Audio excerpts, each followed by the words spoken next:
Hi, ನಾನು Sandeep from tech in Kannada. ನಮ್ಮ ದೇಶದಲ್ಲಿ, ನಮ್ಮ ರಾಜ್ಯದಲ್ಲಿ ಪೆಟ್ರೋಲ್ ಡೀಸೆಲ್ ಬೆಲೆ ಆಲ್ರೆಡಿ ಗಗನದಲ್ಲೇ ಇದೆ. ಗಗನಕ್ಕೆ ಏರಿಲ್ಲ, ಗಗನದಲ್ಲೇ ಇದೆ. ನೆಕ್ಸ್ಟ್ ನಂಗನಸ್ತಂಗೆ ನಮ್ಮ ದೇಶದ ಸೈಂಟಿಸ್ಟ್ಗಳು ಚಂದ್ರನ ಅಂಗಳಕ್ಕೆ ಆಸ್ಟ್ರೋನಾಟ್ಗಳನ್ನು ಕಳ್ಸೋಕ್ಕಿಂತ ಮುಂಚೆನೇ ಈ ಪೆಟ್ರೋಲ್ ಡೀಸೆಲ್ ಬೆಲೆ ಮೋಸ್ಟ್ಲಿ ಚಂದ್ರನ್ ರೀಚ್ ಆಗಿಬಿಡುತ್ತೇನೋ. ಬಿಟ್ಟಾಕಿ ಅದನ್ನು. ನಾವೆಲ್ಲರೂ ಕೂಡ ಈ ಪಬ್ಲಿಕ್ ಟ್ರಾನ್ಸ್ಪೋರ್ಟನ್ನು ಯೂಸ್ ಮಾಡೋಣ. ಪೆಟ್ರೋಲ್ ಡೀಸೆಲ್ಲಿಗೆ ಖರ್ಚು ಮಾಡೋಕ್ಕಾಗಲ್ಲ. ಪಬ್ಲಿಕ್ ಟ್ರಾನ್ಸ್ಪೋರ್ಟನ್ನು ಯೂಸ್ ಮಾಡೋಣ ಅಂತ ಅಂದರೆ ಮೊನ್ನೆ ನಮ್ಮ ರಾಜ್ಯದಲ್ಲಿ KSRTC BMTC ಬಸ್ ದರವನ್ನು ಜಾಸ್ತಿ ಮಾಡ್ತಾರೆ. ಅದನ್ನು ಬಿಟ್ಟಾಕಿ ಬೆಂಗಳೂರಿನಲ್ಲಿ ಹೆವಿ ಟ್ರಾಫಿಕ್ಕು, ಒಂದು ಜಾಗದಿಂದ ಇನ್ನೊಂದು ಜಾಗಕ್ಕೆ ಹೋಗಬೇಕು ಅಂತ ಅಂದರೆ ಹೆವಿ ಟೈಮ್ ಹಿಡಿಯುತ್ತೆ. ಮೆಟ್ರೋಲ್ ಹೋಗೋಣ ಅಂತ ಅಂದರೆ ಇದೀಗ ಮೆಟ್ರೋ ರೇಟನ್ನು ಕೂಡ ಹೆವಿ ಜಾಸ್ತಿ ಮಾಡಿಬಿಟ್ಟಿದ್ದಾರೆ. ಒಂದು 10% 15% ಹೈಕ್ ಮಾಡಿದರೆ ಜನಗಳಿಗೆ ಅಷ್ಟು ಮ್ಯಾಟ್ರ್ ಆಗ್ತಾ ಇರಲಿಲ್ಲ. ಬಟ್ ಒಂದೇ ಸಲ ಹತ್ತತ್ರ 50ರಿಂದ 55% ಮೆಟ್ರೋ ರೇಟನ್ನು ಜಾಸ್ತಿ ಮಾಡಿದ್ದಾರೆ. ಮುಂಚೆ 25 ಕಿಲೋಮೀಟರ್ಗಿಂತ ಹೆಚ್ಚಿನ ಜರ್ನಿಗೆ ಮ್ಯಾಕ್ಸಿಮಮ್ ಅಂತ ಅಂದರೆ 60 ರೂಪಾಯಿನ ಚಾರ್ಜ್ ಮಾಡ್ತಾಯಿದ್ರು, ಅದಕ್ಕಿಂತ ಜಾಸ್ತಿ ಆಗ್ತಾ ಇರಲಿಲ್ಲ. ಬಟ್ ಇದೀಗ ಅದನ್ನು 90 ರೂಪಾಯಿ ಮಾಡಿದ್ದಾರೆ. 50% ಜಾಸ್ತಿ ಆಗಿದೆ. ನೀವು ಮೆಟ್ರೋದು ಒಂದು ಸೈಡಿಂದ ಇನ್ನೊಂದು ಸೈಡಿಗೆ ಹೋಗ್ತೀರಾ ಅಂದರೆ 90 ರೂಪಾಯಿ ಪೇ ಮಾಡಬೇಕಾಗತ್ತೆ ನೀವೀಗ. 90 ರೂಪಾಯಿ. ಮುಂಚೆ ಅದು 60 ರೂಪಾಯಿ ಇತ್ತು. ಬನ್ನಿ ಕೆಲವೊಂದು ಕಂಪ್ಯಾರಿಸನ್ನ ಮಾಡೋಣ. ಮುಂಚೆ ಎಷ್ಟಿತ್ತು, ಈಗ ಎಷ್ಟಾಗುತ್ತೆ ಅಂತ. ದಾಸರಳ್ಳಿಯಿಂದ KSR ರೈಲ್ವೆ ಸ್ಟೇಷನ್ಗೆ ಮುಂಚೆ 36 ರೂಪಾಯಿ ಇತ್ತು, ಈಗ 57 ರೂಪಾಯಿ ಆಗಿದೆ. ದಾಸರಳ್ಳಿಯಿಂದ ಕೆಂಗೇರಿ ಬಸ್ ಟರ್ಮಿನಲ್ಗೆ 57 ರೂಪಾಯಿ ಇತ್ತು, ಈಗ 85 ರೂಪಾಯಿ ಆಗಿದೆ. ಕೆಂಗೇರಿ ಬಸ್ ಟರ್ಮಿನಲಿಂದ ಚಿಕ್ಕಪೇಟೆಗೆ 36 ರೂಪಾಯಿ ಇತ್ತು, ಈಗ 57 ರೂಪಾಯಿ ಆಗಿದೆ. ಚಲಘಟ್ಟದಿಂದ ದಾಸರಳ್ಳಿಗೆ 57 ರೂಪಾಯಿ ಇತ್ತು, 85 ರೂಪಾಯಿ ಆಗಿದೆ. ದಾಸರಳ್ಳಿಯಿಂದ ಮಂತ್ರಿ ಸ್ಕ್ವೇರಿಗೆ 33 ರೂಪಾಯಿ ಇತ್ತು, ಈಗ 57 ರೂಪಾಯಿ ಆಗಿದೆ. ಕ್ಲೋಸ್ ಟು 50% ರೇಟನ್ನು ಜಾಸ್ತಿ ಮಾಡಿದ್ದಾರೆ. ಆಯಿತಾ. ನಾರ್ಮಲ್ ವ್ಯಕ್ತಿ ಹೆಂಗಪ್ಪ ಯೋಚನೆ ಮಾಡ್ತಾನೆ ಅಂತ ಅಂದರೆ, ಈ ಮೆಟ್ರೋಗೆ 25 ಕಿಲೋಮೀಟ್ರಿಗೆ 90 ರೂಪಾಯಿ ಯಾಕಪ್ಪ ಕೊಡಲಿ ನಾನು? ನನ್ನದೇ ಒಂದು ಒಳ್ಳೆ ಮೈಲೇಜ್ ಕೊಡುವಂಥ ಗಾಡಿ ಇದೆ, ಒಂದು 60-70 ಕಿಲೋಮೀಟ್ರ್ ಮೈಲೇಜ್ ಕೊಡುತ್ತೆ. ಅದಕ್ಕೆ ನಾನು ಪೆಟ್ರೋಲ್ ಹಾಕ್ಸ್ಕೊಂಡ್ರೆ ಆರಾಮಾಗಿ ಓಡಾಡ್ಬೋದಲ್ವಾ? ಅದಕ್ಕಿಂತ ಜಾಸ್ತಿನೇ ಓಡಾಡ್ಬೋದಲ್ವಾ? ದಿನಕ್ಕೆ ಒಬ್ಬ 70 ಕಿಲೋಮೀಟ್ರ್ ಓಡಾಡ್ತಾ ಇದ್ದಾನೆ ಅಂತ ಅಂದರೆ, ಆಯಿತಾ, ಮಲ್ಟಿಪಲ್ ಟೈಮ್ಸು ಮೆಟ್ರೋ ಹತ್ಬಿಟ್ಟು ಇಳಿತಾನೆ ಅಂತ ಅಂದ್ಕೊಳ್ಳಿ, ಆಯಿತಾ, ಒಂದು 70 ಕಿಲೋಮೀಟ್ರು. ಸೊ ಅವನು ದಿನಕ್ಕೆ 9×3 = 27, 270 ರೂಪಾಯಿ ಮೆಟ್ರೋ ಕೊಡೋದ ಅವನ ಗಾಡಿಗೇ ಒಂದು 300 ರೂಪಾಯಿ ಪೆಟ್ರೋಲ್ ಹಾಕ್ಸ್ಕೊಂಡ್ರೆ ಒಂದು 3 ದಿನ ಓಡಾಡ್ಬೋದು. ಈ ಮೆಟ್ರೋ ಒಂದಿನ ಚಾರ್ಜಲ್ಲಿ ಒಂದು 3 ದಿನ ಓಡಾಡ್ಬೋದು. ಸೊ ಆ ರೀತಿ ಆಗಿಬಿಡುತ್ತೆ. ನಾರ್ಮಲ್ ವ್ಯಕ್ತಿಗಳು, ತುಂಬ ಕಷ್ಟಪಡ್ತಿರೋರು, ದುಡ್ಡಿಗೆ ಸ್ಟ್ರಗಲ್ ಮಾಡ್ತಿರೋರು ಮೆಟ್ರೋಲ್ಲಿ ಯಾರು ಹೋಗ್ತಾರೆ ಹೇಳಿ? ಇದೊಂದು ರೀತಿ ಹೈಫೈ ಜನಗಳಿಗೆ, ಬೆಂಗಳೂರಿನಲ್ಲಿ ಕೆಲಸ ಮಾಡುವಂಥ IT ಹೈಫೈ ಒಳ್ಳೆ ದುಡ್ಡನ್ನು ದುಡಿಯುವಂಥ ಜನರಿಗೆ ಮಾತ್ರ ನಾವು ಮೋಸ್ಟ್ಲಿ ಮೆಟ್ರೋ ಮಾಡಿದ್ದಾರೆ ಗೌರ್ಮೆಂಟ್ನವರು ಅಂತ ಕಾಣುತ್ತೆ. ಆಯಿತಾ. ಏನಕ್ಕೆ ಅಂದರೆ ಬಡೂರು ಹೋಗೋ ಥರ ಇಲ್ಲ ಇಲ್ಲಿ.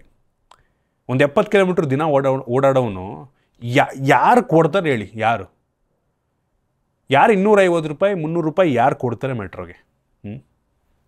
ದೇವ್ರೇ ಗೊತ್ತು ಅದು ಏನು ಯೋಚನೆ ಮಾಡಿದನ್ನು ಈ ಲೆವೆಲ್ ಹೈಕ್ ಮಾಡಿದ್ದಾರೆ ಅಂತ. ಮತ್ತು ಈ ಮಿನಿಮಮ್ ಬ್ಯಾಲೆನ್ಸು ಸ್ಮಾರ್ಟ್ ಕಾರ್ಡಲ್ಲಿ ಮುಂಚೆ 50 ರೂಪಾಯಿ ಇತ್ತು, ಈಗ 90 ರೂಪಾಯಿ ಮಾಡಿದ್ದಾರೆ. ಆಯಿತಾ. ಸೊ QR ಕೋಡಿಗೆ ಡಿಸ್ಕೌಂಟ್ ಇತ್ತು, ಈಗ ಅದನ್ನು ಡಿಸ್ಕೌಂಟನ್ನು ರಿಮೂವ್ ಮಾಡಿ ಬಿಸಾಕಿದ್ದಾರೆ. ಸ್ಮಾರ್ಟ್ ಕಾರ್ಡಿಗೆ 5ರಿಂದ 10% ಡಿಸ್ಕೌಂಟ್ ಇದೆ, ಅದು ಕಂಟಿನ್ಯೂ ಆಗ್ತಾಯಿದೆ. ಇನ್ನು ಕಂಪೇರ್ ಮಾಡೋದಕ್ಕೆ ಹೋದರೆ ನಮ್ಮ ದೇಶದಲ್ಲಿ ಡೆಲ್ಲಿಯಲ್ಲೂ ಕೂಡ ಮೆಟ್ರೋ ಇದೆ, ಚೆನ್ನೈಯಲ್ಲಿ ಮೆಟ್ರೋ ಇದೆ, ಕಲ್ಕತ್ತಾದಲ್ಲಿ ಮೆಟ್ರೋ ಇದೆ. ಸೊ ಅದರ ಪ್ರೈಸನ್ನು ಕಂಪೇರ್ ಮಾಡೋದಕ್ಕೆ ಹೋದರೆ ಡೆಲ್ಲಿಯಲ್ಲಿ ಮ್ಯಾಕ್ಸಿಮಮ್ ಫೇರ್ ಪ್ರೈಸು 60 ರೂಪಾಯಿ ಇದೆ, ನಮ್ಮ ಬೆಂಗಳೂರಲ್ಲಿ 90 ರೂಪಾಯಿ. ಈಗ ಚೆನ್ನೈಯಲ್ಲಿ ಮ್ಯಾಕ್ಸಿಮಮ್ ಫೇರ್ ಪ್ರೈಸು 50 ರೂಪಾಯಿ, ಮತ್ತು ಕಲ್ಕತ್ತಾದಲ್ಲಿ ಮ್ಯಾಕ್ಸಿಮಮ್ ಫೇರ್ ಪ್ರೈಸ್ 25 ರೂಪಾಯಿ ಬರೀ. ನಮ್ಮ ಬೆಂಗಳೂರಲ್ಲಿ 90 ರೂಪಾಯಿ. 25 ರೂಪಾಯಲ್ಲಿದೆ, 90 ರೂಪಾಯಲ್ಲಿದೆ. ಯೋಚನೆ ಮಾಡ್ಕೊಳ್ಳಿ. ನಮ್ಮ ದೇಶದಲ್ಲೇ ಅತಿ ಎಕ್ಸ್ಪೆನ್ಸಿವ್ ಮೆಟ್ರೋ ನಮ್ಮ ಬೆಂಗಳೂರಿನಲ್ಲಿದೆ, ಅತಿ ಎಕ್ಸ್ಪೆನ್ಸಿವ್. ಇದನ್ನು ಹೇಳ್ಕೊಂಡು ನಾವು ಖುಷಿ ಪಡಬೇಕಾ, ಬೇಜಾರು ಮಾಡ್ಕೋಬೇಕಾ? ನೀವೇ ಹೇಳಿ. ಇನ್ನು ಇದರ ಹಿಸ್ಟ್ರಿ ಬಗ್ಗೆ ಮಾತಾಡಬೇಕು ಅಂದರೆ, ಇದಕ್ಕಿಂತ ಮುಂಚೆ 2017ನೇ ಇಸ್ವಿಯಲ್ಲಿ ಸುಮಾರು 8 ವರ್ಷಗಳ ಹಿಂದೆ ಈ ಮೆಟ್ರೋ ರೇಟನ್ನು ಅವರು ಜಾಸ್ತಿ ಮಾಡಿದರು. ಅದಾದಮೇಲೆ ಯಾವುದೇ ಚೇಂಜಸನ್ನು ಮಾಡಿಲ್ಲ. ಹೌದು, 8 ವರ್ಷ ಆದಮೇಲೆ ಮಾಡ್ತಾಯಿದ್ದೀವಿ ಅನ್ನೋ ಒಂದು ರೀಸನ್ ಅವ್ರು ಕೊಡ್ಬೋದು. 2017ನೇ ಇಸ್ವಿಯಲ್ಲಿ 10ರಿಂದ 15% ಜಾಸ್ತಿ ಆಗಿತ್ತು ಅಷ್ಟೇ. ಆ ಟೈಮಲ್ಲಿ ಆಗ್ತಾನೆ ಈ 2 ಲೈನ್ಗಳು ಫುಲ್ ಕಂಪ್ಲೀಟ್ ಆಗಿತ್ತು, ಬರೀ 43 ಕಿಲೋಮೀಟ್ರ್ ರನ್ ಆಗ್ತಾಯಿತ್ತು. ಸೊ ಆ ಟೈಮಲ್ಲಿ 10ರಿಂದ 15% ಇನ್ಕ್ರೀಸ್ ಮಾಡ್ತಾರೆ. ಸೊ ಈಗ 50%ಗೆ ಬಂದು ಕೂತಿದ್ದಾರೆ. ಜೊತೆಗೆ ನಂಗನ್ನಿಸ್ದಂಗೆ ಹೊಡ್ತಾ ಬೀಳ್ತಿರೋದಿಲ್ಲಪ್ಪ ಅಂತ ಅಂದರೆ ಎಕ್ಸ್ಪೆನ್ಸಸ್ ತುಂಬ ಜಾಸ್ತಿ ಆಗಿದೆಯಂತೆ. ಆಯಿತಾ.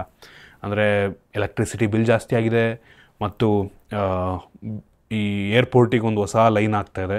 ಹೆವಿ ದುಡ್ಡು ಹೋಗ್ತಿರೋದು ಅಲ್ಲೇ ನಂಗನ್ನಿಸ್ದಂಗೆ. ಆಯಿತಾ. ತುಂಬ ಲೆಂತಿ ಲೈನು, ನಂಗೆ ಗೊತ್ತಿಲ್ಲ ಎಷ್ಟು ಜನ ಏರ್ಪೋರ್ಟಿಗೆ ಓಡಾಡೋರು ಇದ್ದಾರೆ ಅಂತ, ಆಯಿತಾ. ಮಿಡಲ್ ಕ್ಲಾಸ್ ಅವರು ತುಂಬ ಕಡಿಮೆ, ಎಷ್ಟೋ ವರ್ಷಕ್ಕೆ ಒಂದೊಂದು ಸಲ ಏರ್ಪೋರ್ಟ್ಗೆ ಹೋಗ್ಬೋದೇನೋ. ಬಡವರು, ನಮ್ಮ ಅಪ್ಪ ಅಮ್ಮಂತೂ ಏರೋಪ್ಲೇನೇ ಹತ್ತಿಲ್ಲ, ಆಯಿತಾ. ಆ ಟೈಮಲ್ಲಿ ಹಳ್ಳಿಗಳಲ್ಲಿ ಅವ್ರಿಗೆ ಅದೊಂದು ಕನಸು, ಏರೋಪ್ಲೇನ್ ಹತ್ತಬೇಕು ಅಂತ. ಇವ್ರು ಹೇಳ್ತಿಲ್ವಾ, ಬೆಂಗಳೂರಲ್ಲಿ ಮೆಟ್ರೋ ಮಾಡ್ತಿರೋದು ಐ-ಫೈ ಜನಗಳಿಗೆ ಮಾತ್ರ, ಆಯಿತಾ. ನಾರ್ಮಲ್ ಜನಗಳನ್ನ ತಲ್ಲಿಡ್ಕೊಂಡು ಇವರು ಪ್ರೈಸನ್ನು ಫಿಕ್ಸು ಮಾಡಿಲ್ಲ, ಅವ್ರಿಗೋಸ್ಕರ ಈ ಒಂದು ಮೆಟ್ರೋನ ಮಾಡ್ತಾಯಿಲ್ಲ. ಫಸ್ಟ್ ಆಫ್ ಆಲ್ ತುಂಬ ಜನ ಅನ್ಕೋತಾರೆ ಈ ಮೆಟ್ರೋ ಗೌರ್ಮೆಂಟಿಂದಲ್ಲ ಅಂತ ನೀವು ಅಂದ್ಕೊಂಡ್ರಲ್ಲ, ಗೌರ್ಮೆಂಟಿಂದೆ, ಆಯಿತಾ. ಈ BMRCL ಏನಿದೆ, Bengaluru metro rail corporation limited, ಇದು ಗೌರ್ನಮೆಂಟ್ ಎಂಟಿಟಿ, ಆಯಿತಾ. ಅಂದರೆ ಗೌರ್ನಮೆಂಟ್ ಓನ್ ಮಾಡುವಂಥ ಒಂದು ಕಂಪನಿ. ಸೊ ಇದರಲ್ಲಿ ಸೆಂಟ್ರಲ್ ಗೌರ್ನಮೆಂಟಿಂದು ಕೂಡ ಪಾಲಿದೆ, ಸ್ಟೇಟ್ ಗೌರ್ನಮೆಂಟಿಂದು ಕೂಡ ಪಾಲಿದೆ, ಆಯಿತಾ. ಇಬ್ಬರು ಒಗ್ಗೂಡಿ ಶುರು ಮಾಡಿರೋದು. ಅವರು ಇನ್ವೆಸ್ಟ್ ಮಾಡ್ತಾರೆ, ಇವರು ಇನ್ವೆಸ್ಟ್ ಮಾಡ್ತಾರೆ. ಕೆಲವೊಂದು ಲೋನ್ನ ತಗೊಂಡಿದ್ದಾರೆ, ಬೇರೆ ದೇಶಗಳಿಂದ ಕೂಡ ಲೋನ್ ಇದೆ, ಕೆಲವೊಂದು ನಮ್ಮ ದೇಶದ್ದು ಕೂಡ ಲೋನ್ ಇದೆ. ಸೊ ಲೋನ್ ಸ್ವಲ್ಪ ತಗೋತಾರೆ, ಸ್ಟೇಟ್ ಒಂದು ಸ್ವಲ್ಪ ಇನ್ವೆಸ್ಟ್ ಮಾಡುತ್ತೆ, ಸೆಂಟ್ರಲ್ ಸ್ವಲ್ಪ ಇನ್ವೆಸ್ಟ್ ಮಾಡುತ್ತೆ. ಯಾರಿಗೂ ಬ್ಲೇಮ್ ಮಾಡೋಂಗಿಲ್ಲ. ಸೆಂಟ್ರಲ್ ಗೌರ್ಮೆಂಟು ಆ ಪಕ್ಷ ಈ ಪಕ್ಷ, ಎಲ್ಲ ಪಕ್ಷದವರು ಕಿತ್ತೋಗಿರೋರೆ, ಎಲ್ಲರೂ ಅವ್ರ ಸ್ವಾರ್ಥಕ್ಕೆ ಯೋಚನೆ ಮಾಡೋದು. ಯಾರೂ ಸರಿ ಇಲ್ಲ ಇಲ್ಲಿ, ಆಯಿತಾ.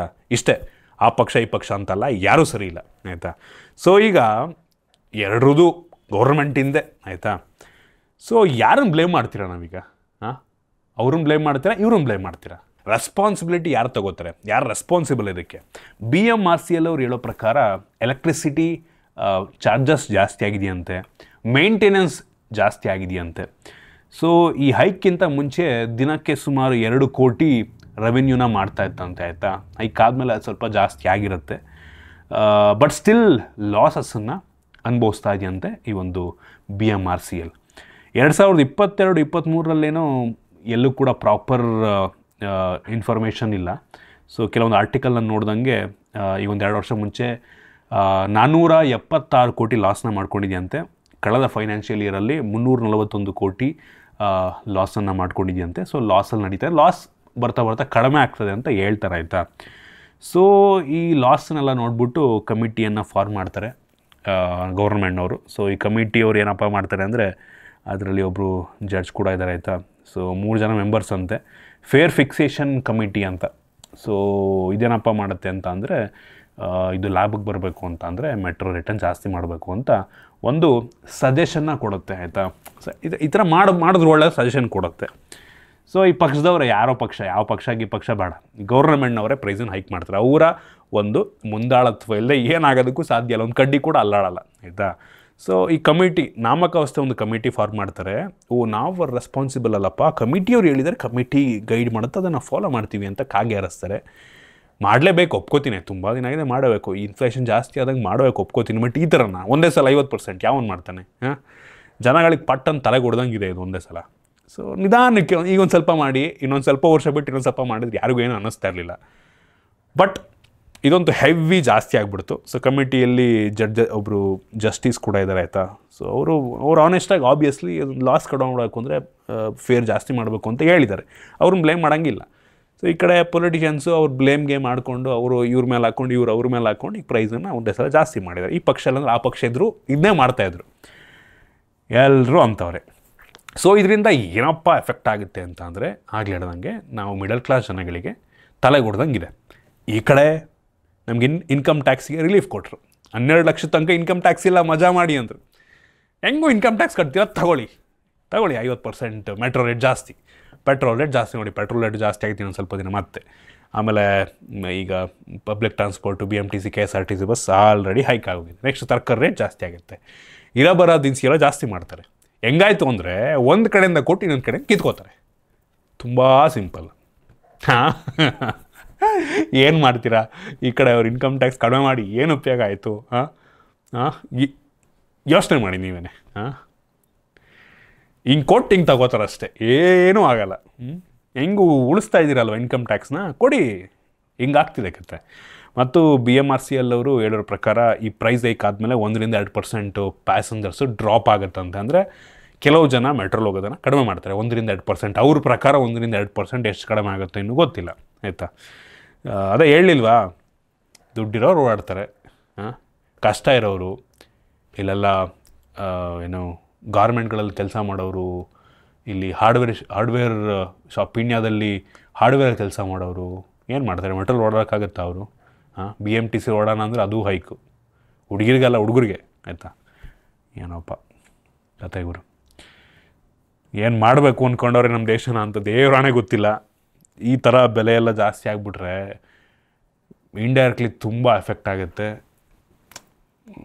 ಅಂದರೆ ದುಡ್ಡಿರೋರಿಗೆ ನಿಜ ಮ್ಯಾಟ್ರ್ ಆಗಲ್ಲ, ಬಟ್ ಈ ಮಿಡಲ್ ಕ್ಲಾಸು ಮತ್ತು ಈಗ ತಾನೇ ಲೋಯರ್ ಮಿಡಲ್ ಕ್ಲಾಸಿಂದ ಒಂದು ಸ್ವಲ್ಪ ಬರ್ತಿರೋರಿಗೆ ತುಂಬ ಕಷ್ಟ ಆಗುತ್ತೆ, ತುಂಬ ಹೊಡ್ತಾ ಬೀಳುತ್ತೆ. ದುಡ್ಡನ್ನು ಉಳ್ಸೋಕ್ಕೆ ಆಗಲ್ಲ, ಬರೀ ಈ ಕಡೆ GST ಕಟ್ಟು, ಅದು ಕಟ್ಟು, ಇದು ಕಟ್ಟು, ಬರೀ ಇದೇ ಆಗೋಗುತ್ತೆ, ಏನೂ ಮಾಡೋದಕ್ಕಾಗಲ್ಲ. ನಮ್ಮ ಮಾತು ಯಾರು ಕೇಳ್ತಾರೆ? ನಾವು ಹೇಳ್ಬಿಟ್ರೆ ಕಡಿಮೆ ಆಗಿಬಿಡುತ್ತಾ? ಕೇಳಿಸ್ಕೋಬೇಕು. ನೀವು ವಿಡಿಯೋ ನೋಡ್ತಾ ಇದ್ದೀರಾ, ಕೇಳಿಸ್ಕೋತೀರಾ, ಕಾಮೆಂಟ್ ಮಾಡ್ತೀರಾ, ಗೌರ್ಮೆಂಟ್ಗೆ ಉಗಿತೀರಾ, ಅವ್ರಿಗೆ ಉಗಿತೀರಾ, ಇವ್ರಿಗೆ ಉಗಿತೀರಾ, ಸುಮ್ಮನೆ ಆಗ್ತೀರಾ. ಇನ್ನೇನು ಮಾಡ್ತೀರಾ ನೀವು ತಾನೇ? ಎಲ್ಲ ಅಷ್ಟೇ, ಮಾತಾಡ್ಬೇಕಷ್ಟೇ. ಎಲ್ಲರೂ ಒಂದು ಕಿವಿಯಿಂದ ಕೇಳಿಸ್ಕೊಂಡು ನನ್ನ ಕಿವಿಲಿ ಬಿಡ್ತಾ ಇರ್ತೀರ. ಯಾರು ಹೋಗ್ಬಿಟ್ಟು ಕೇಳಲ್ಲ, ನಾವಂತೂ ಕೇಳೋದೇ ಇಲ್ಲ. ಯಾಕೆ ಕೇಳಬೇಕು? ಅವ್ನು ಕೇಳಲಿ ಬಿಡು, ನಾನೇ ಕೇಳಲಿ. ಅವ್ನು ಕೇಳ್ತಾನೆ, ಆಮೇಲೆ ನಾವು ಹಿಂದೋಗಿ ನಿಂತ್ಕೊಳ್ಳೋಣ ಸುಮ್ಮನೆ. ಬರೀ ಒಂದು 2-3 ಜನ ಮುಂದೆ ನಿಂತ್ಕೊಂಡು ಮಾತಾಡೋದಾಗಿದೆ, ಬೇರೆ ಯಾರು ಕೂಡ ತಲೆ ಕೆಡಿಸ್ಕೊಳ್ಳಲ್ಲ, ಆಯಿತಾ? ಅಯ್ಯೋ ಬಿಡು. ಇನ್ನೂ ಕೆಲವು ಜನ ಅಂತೂ ವರ್ಸ್ಟು, ನಮ್ಮ ಪಕ್ಷದವ್ರು ಜಾಸ್ತಿ ಮಾಡೋರೆ, ಆಯಿತಾ? ಬಿಡು ಕಟ್ಟೋಣ, ಅಯ್ಯೋ 100 ರೂಪಾಯಿ 200 ರೂಪಾಯಿ ಕಟ್ಟೋಣ ಅಂತಾರೆ. ಇಂಥ ಎಡಬಿಡಿಂಗಿಗಳಿದ್ರೆ ಏನಾಗುತ್ತೆ ಹೇಳಿ? ಯಾವ ಪಕ್ಷನಾದರೂ ಆಗಲಿ, ಆಯಿತಾ? ಅದು ಯಾಕೆ ಕಿತ್ತಾಡ್ಕೊಂಡು ಸಾಯ್ತೀರ ಅಂತ ಗೊತ್ತಿಲ್ಲ. ನನ್ನ ಪಕ್ಷ, ಈ ಪಕ್ಷ, ಆ ಪಕ್ಷ ಅಂತ. ಹೊಟ್ಟೆಗೆ ಊಟ ಇಲ್ಲ ಅಂದ್ರೂ ಈ ಪಕ್ಷಗಳು ಬೇಕು ಈ ಜನಗಳಿಗೆ, ಕೆಲವೊಬ್ಬರಿಗೆ. ಬಿಡ್ರಪ್ಪ, ಸವಾಸನೆ ಅಲ್ಲ ಇವ್ರದ್ದು. ಐ ಹೋಪ್ ನಿಮಗೆ ಈ ವಿಡಿಯೋ ಇಷ್ಟ ಆಗಿದೆ. ಅದು ಹೆಂಗೆ ಇಷ್ಟ ಆಗುತ್ತೆ ಹೇಳಿ ಈ ಥರ ನ್ಯೂಸು. ಕಾಮೆಂಟ್ ಮಾಡಿ ನಿಮಗೆ ಅನಿಸುತ್ತೆ. ಐ ಹೋಪ್ ನಿಮಗೆ. ಬಿಡಿ, ಸಿಗೋಣ ಮತ್ತೆ ಮುಂದಿನ ವಿಡಿಯೋದಲ್ಲಿ. ಬಾಯ್.